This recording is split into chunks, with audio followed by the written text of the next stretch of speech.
Hello everyone, welcome back to Easy Education London, and today we are looking at subtracting fractions. So the question we have is 8 over 9 subtract 1 over 4.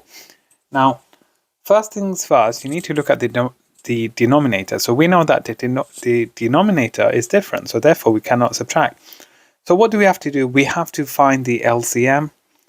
So for 9 and 4, we know that the lowest common multiple, sorry if I just write it here, will actually be 36.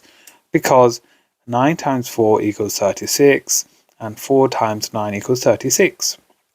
So 9 times 4, whatever we do to the bottom, we must do to the top. And 4 times 9, whatever we do to the bottom, we must do to the top. So we have to rewrite it now. So we do 8 times 4, which is 36. Sorry, not 36. It's 32. So 32 over 9 times 4 is 36. Subtract 1 times 9, which is 9, over 4 times 9, which is 36. Now we need to ask ourselves, can we subtract now? Yes, because the denominator, as you can see, is the same.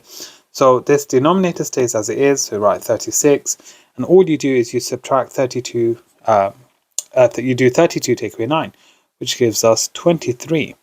So the final answer here should be 23 over 36. Can this be simplified any further? No. So for that reason, that is the correct answer. I hope you found this video informative and beneficial. For online tuition for A-levels, GCSE and SAT, please contact our company at easyeducationlondon.com, or you can find us on Google, www.easyeducationlondon.com. Or alternatively, you can contact us at our email, easyeducationlondon@gmail.com. Please make sure you subscribe, like and share for more. Thank you.